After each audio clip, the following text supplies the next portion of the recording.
who are trying to get in, but I think we'll go ahead and begin. It's 10 o'clock on Sunday morning. So for those of you who are here on Sunday morning from Canada, welcome. And good afternoon or good evening to those people who are joining us from around the world, or people who are watching later on in the day.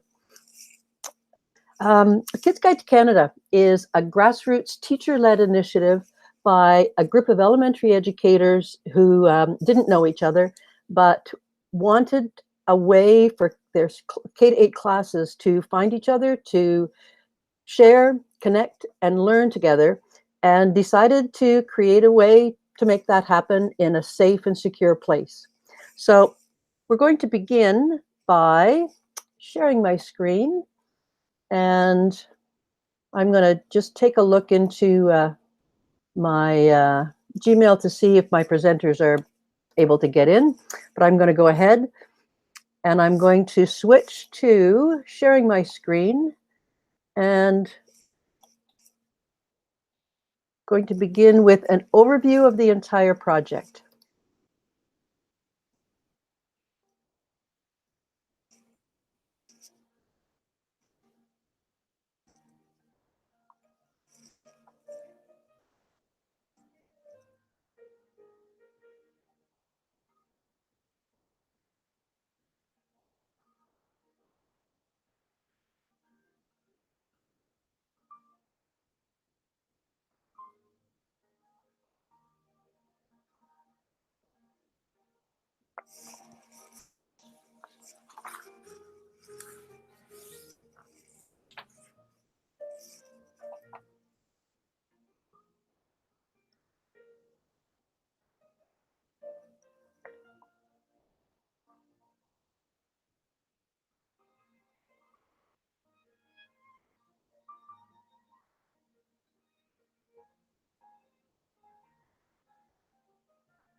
Hi everyone, my name is Kathy Beach, and I'd like to invite you to come and find out.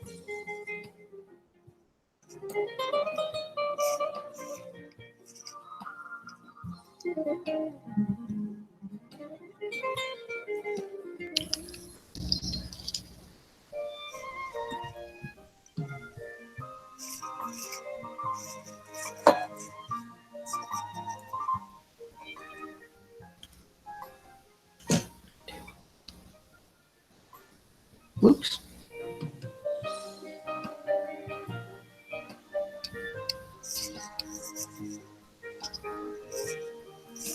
Get away, I can't see. Hands go.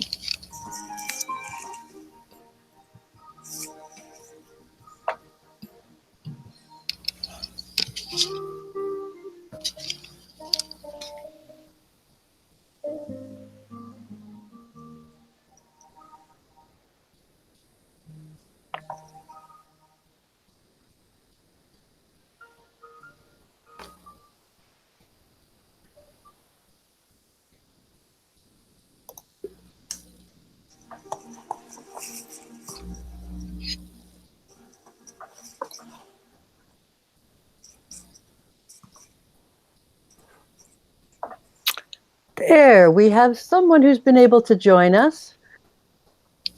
Thank you for joining us. Hi there. Are you joining us from Ontario or from Alberta? I'm from Ontario. And so is this Donna? It is. So to the people who are watching, Donna and I have never met in person, but we've been emailing back and forth, and Donna's going to share us a few things a little later. So a couple of our presenters are having a bit trouble getting in, but interesting. I'm just going to send them a message, and this is what happens with technology. Kathy, can you hear me right now? I can. I had trouble. Mine was defaulting opening in Internet Explorer. So I copied the link and pasted it in Google Chrome, and then it seemed to work. I don't know if that will make a difference for other people, but it seemed to work for me. All righty. I just emailed them that, and I will keep going. So to the people who are watching, first of all, Donna, I'm going to just mute your mic because that'll keep background noise out. And hopefully our other presenters will be able to make it in, but this is totally what happens with technology.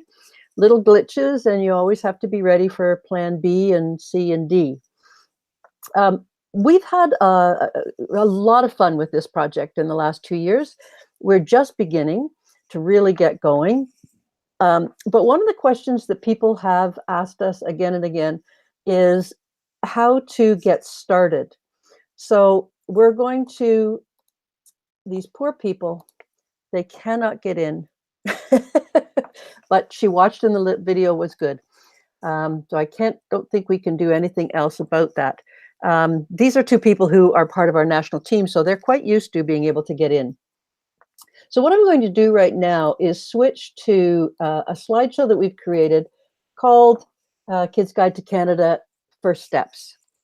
And this is, it's going to give you a walk through the project, but it's also going to give you a way of knowing how to deal with all the multi-components of the project, because it's a very complex project. It is multilingual, it is multi-platform, it is open-ended, cross-curricular. You really step into it wherever you are. So in terms of getting started, of course, this slideshow is presuming that you've registered. And on our website, which is the way we name and branded ourselves is AKGT, which is a Kids Guide to, and then Canada.com. There is a button at the top for you to register. But once you've registered, here are the first steps for you to move forward. So the first thing to do is to go down under Teachers to the Registered Teachers login. And once you log in, it will bring you to the private participant space. And in this space, there are a wealth of resources and instructions. But on the very first page, there's a link to a set of videos that show you all the different little pieces. And they're short little videos. You can see that one of them is 2 minutes, 3 minutes, 5 minutes. And there's 6 of them that will give you a clear picture of each of the little components that you need to do. If you don't want to watch, there are also written instructions. But the first thing really to do is to establish where you're going to put this in your curriculum so that you can figure out where this matches. And there is no set curriculum or activities that are required as part of this project. It is a community-based project focusing on the communities of Canada and introducing your local community. So it's a question of, what do you want the students to get out of participating? How can the Kids Guide project facilitate the curriculum expectations that you're dealing with this year? So if you're starting in September, it would be a chance for you over the summer to sit back and think, okay, so here's this project where the kids have a chance to use their voice. They have an authentic audience, not only across Canada, but people around the world have been looking at the site and looking at the students' creations. So the Kids Guide itself is a public website on the internet that people can see all around the world, and we'll deal with the digital safety and security of that later. So the first step is to figure out how you're going to put this into your curriculum, where you're going to put it, what time of year, how long you want to spend on it. And then you need to send home your parent consent. So we already have a letter, both in English and French, with a consent form. You can change it around whichever way you want. It's in digital form. And all you have to do is go under the teachers in the private participant space and click on parent letter and consent form, download it, change it the way you want, print it off, send it home. And the people that your parents can sign, basically, they're giving consent for their child to participate, but they can identify what they're comfortable with in terms of having student images or student works posted online on the public website. So this is very much for contributing artifacts and student works into the Kids Guide. Then you're ready to start a community inquiry with your students. And it can be on any aspect of your community. It can be a study of salmon swimming up the stream in science and looking at habitats. But we want you to focus on your local community. And this is especially challenging if you live in a great big city. So if you live in a great big city, we're asking you to focus on your local community, the area around your school. The question we challenged your kids with: if a group of children from across Canada came to visit you, where in your local community would you want to take them? And what would you want them to see and do? So that's the kind of guiding question we want the kids to think about. And then, to help them get an idea of what this is all about, is give them a chance to look at the Kids Guide online and explore some of the different Canadian communities that are already on the map. So each time you click on a dot on our map, it opens up with a little info box. And on the info box, it gives the grade and the school and the location. It gives the First Nation treaty or territory lands. It gives the topic, what the artifact is going to be. And then you can either have links to the artifact where it says more info, or you can actually attach photos. And we'll show you how to do that in a second. Now, to get to the guide, a couple of people have asked us, how do you get to the actual guide?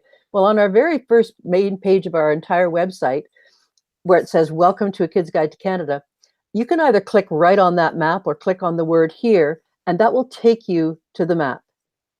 The map was created by Esri Canada, and they have donated all of their services to host the Kids Guide to Canada for free, as something that they truly want our kids to learn about Canada and to connect, and they've been wonderful in their support.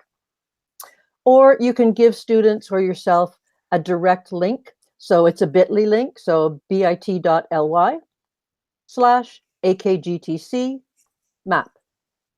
And it will take you directly to the map. The third step, once you've talked with the kids and the kids have had a chance to think about what their community is and they've taken a look at the map so they understand the potential here, is to simply create a 3-picture welcome to your community. And this is not to your school, and it's not to the students themselves. You don't even have to have students in the pictures, but just have the students decide what kind of couple of pictures. It doesn't have to be 3, it could be 2 or 3, or it could be 4 or 5. What kind of pictures would give people a quick idea of what our community is like? And then, once you've posted that on the internet, you're on the map, then you can continue with whatever kind of class inquiry you and the students have come up with. And once you're done, the students have created their artifacts. on that info form, you can attach up to 10 photos at the end of the artifact entry form. You simply put them as attachments. You fill in the form and say, give all your information. It's a very simple form. And then at the end, you just attach, just like you attach something to an email. And when people click on your info box on the map, all of those photographs pop up when they click on the links. And if you have more complex work, you have multimedia, or you have a website or a Padlet like this, or a book that just happens to be by Donna's class from Smiths Falls in Ontario. You can click that, you can give the URL where it says link to artifact. So these things need to be posted online, and then you simply give us a URL, and when people go to your info box, they click on that, and it will take you to take them to your website or your blog or your video or your podcast, whatever you've created. And then it's really important step, give your students a chance to go back into the kids guide and see what they've created.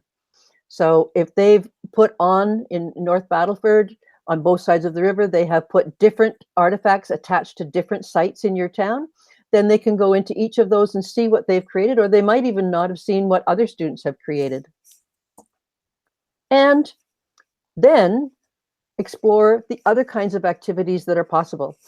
And we have a whole section on how to connect with classes across Canada. And then we have a whole section on weekly special activities. And I'm going to give a chance to see how many of the others have been able to join us, because they're going to tell us a little bit about how they've participated in the project. All of our social media is branded with AKGTC or KTGC Canada, and you can find us anywhere on the social media and connect with us in any way. So I am going to exit from here and bring us back into